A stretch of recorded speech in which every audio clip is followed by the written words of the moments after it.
Hey everyone, it's Brooke again, and today I'm going to do my January wrap-up of all of the books I read.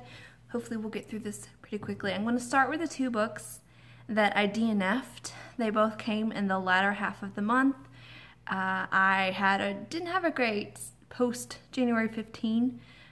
My reading slowed down and I was not reading things I enjoyed, so I only finished one book after January 15th and DNF'd two others. So that's depressing. But the first half was really good. So I'm just gonna get the bad eggs out of the way. The first being Connie Willis's Doomsday book. I did a full review on this review is probably not the right word. I ranted about this for a few minutes in a video. So if you want to know more about why I disliked pretty much every aspect of the 200 pages I read, then check that out.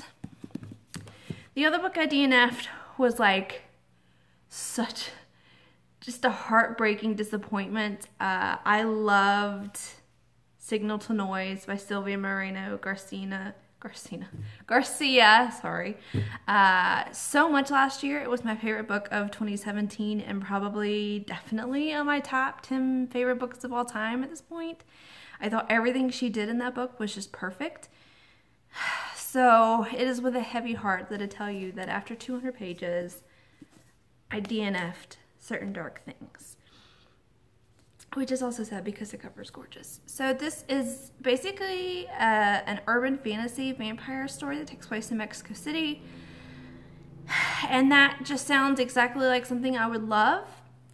But this book was mostly just boring to me. I did not care about the characters at all. And when your basic plot is someone's being chased, life or death battles, and you don't care about anyone living or dying, and honestly you root for just everyone to die except for the dog, not a good sign. I just could not attach myself in any way to the characters, which is crazy because Signal to Noise was my favorite part.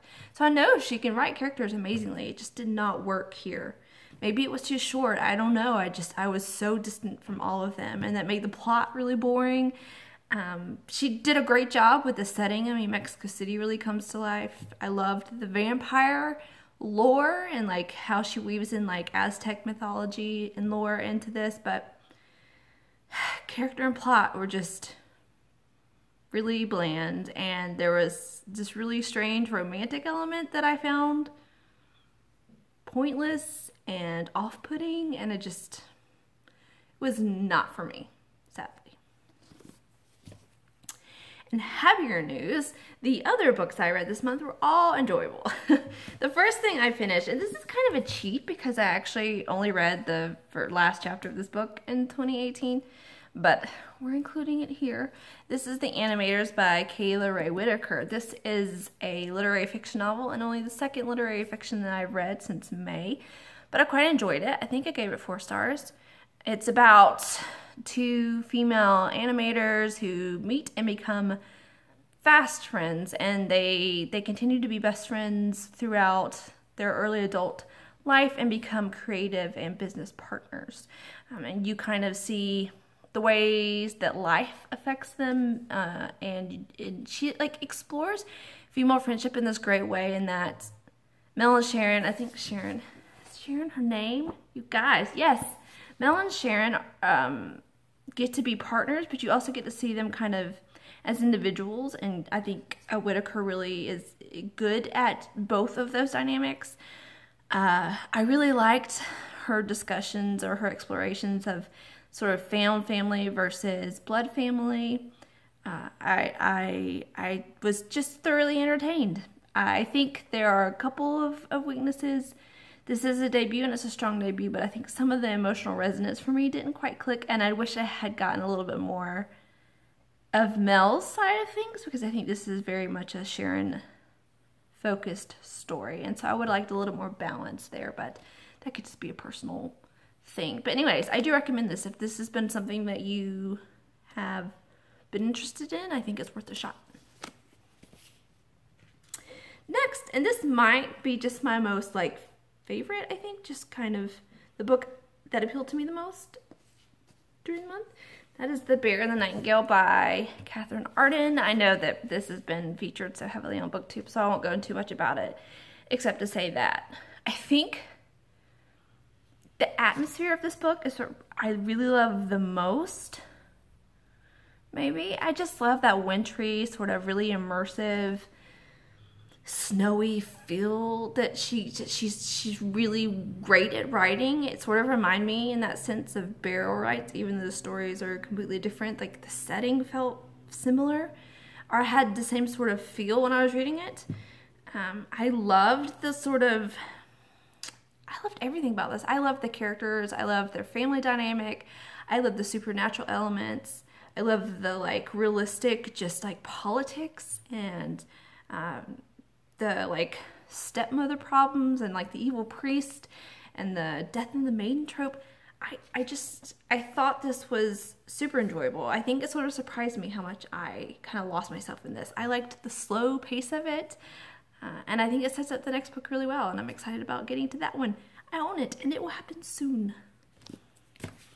And then in my quest to get through sequels with a dedication, I picked up One Dark Throne by Kendare Blake. This is the sequel, or the second book following Three Dark Crowns. Three Dark Crowns, right? I think that's what it's called, and this is One Dark Throne. If I'm wrong, I'm wrong.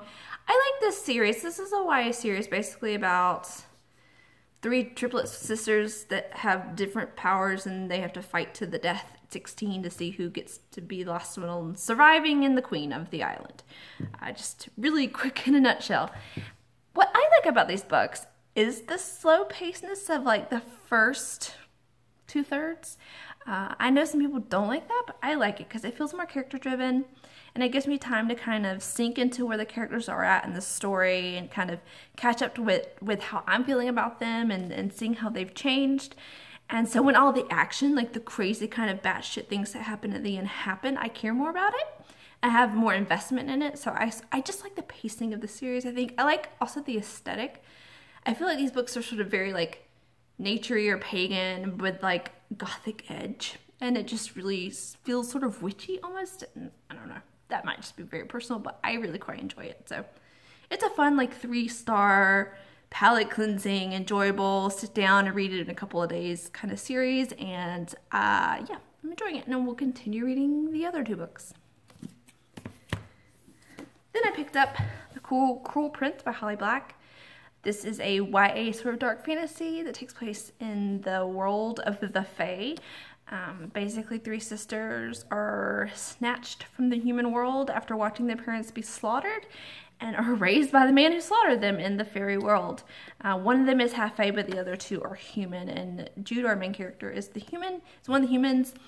And we get to see sort of 10 years later, they're in their late teens, and like how they're coping with this world and where they see their place in it being, and court politics, because the Fae King is stepping down and ready to crown one of his children, and sort of that upheaval.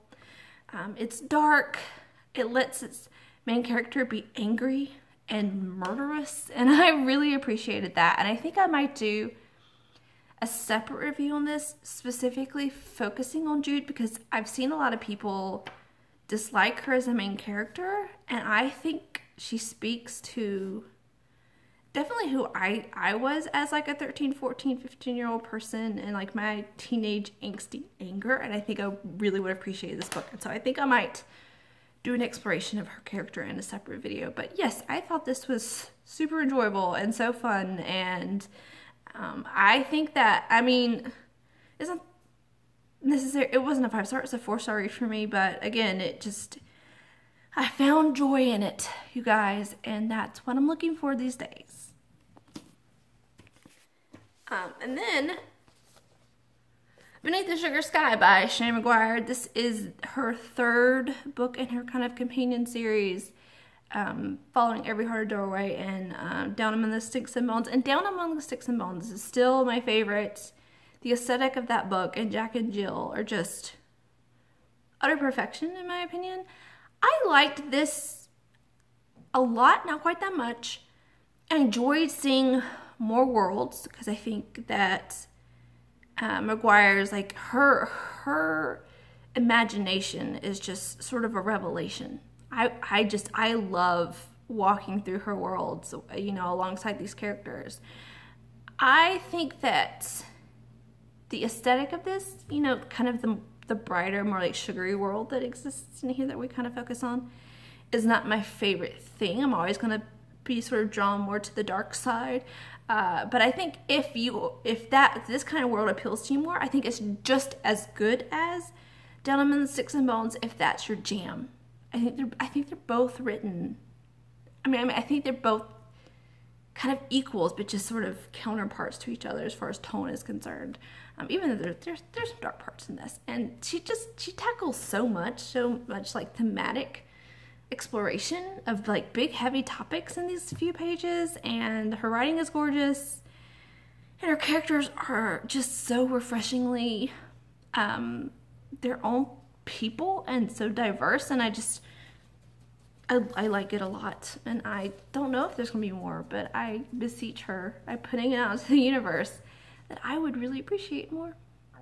But you know, who cares about what I want?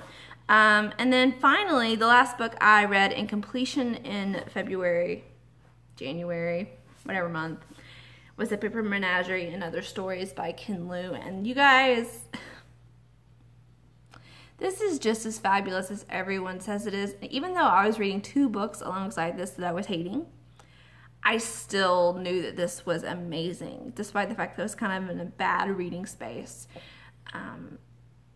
I would say out of the 15 short stories in here, I really enjoyed like 12 of them. Like there's only 2 or 3 that just didn't super work for me. And I do want to say that my favorite story in here, I have never seen anyone else claim as a favorite, so I'm going to talk about it for just a minute.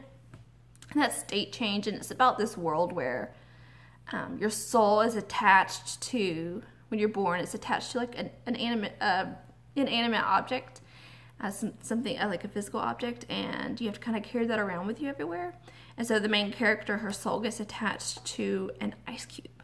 And like just that idea of your soul being attached to an ice cube is sort of, man, it gives you lots to think about before you've even read the story. And something about like the impermanence of that, and just her having to like dedicate her life to sort of trying to survive over actually like being alive and like living her life.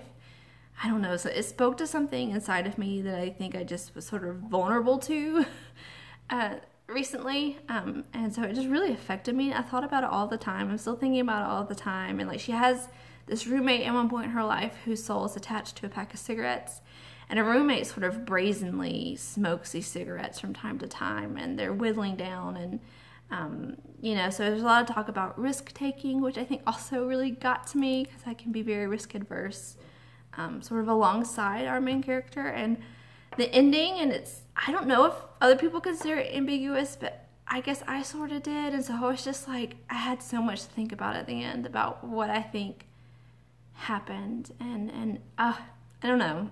It's kind of, I don't know if I just had like sort of a place inside of me that was a little bit like an open sore that story just sort of got into and just messed with me. But I'm gonna think about it for a long time. So yes, if speculative science fiction fantasy stories are your jam, this is great. If you prefer them on the literary side, this is great. Just you will feel feelings. There are stories that he just does so many different genres so well. There are long stories, there are short stories, there are more sort of like conceptual, sort of, what's the word I'm thinking of? I can't think. But you know, like, he takes risks with certain stories, and other stories feel a bit more traditionally handled.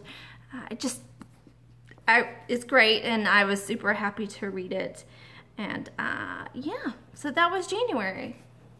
I picked up Mistborn next by Brandon Sanderson, so you'll see that next month. Yeah, look forward to seeing my feelings on that big book that everyone talks about and I've just never gotten around to. And I will see you guys soon.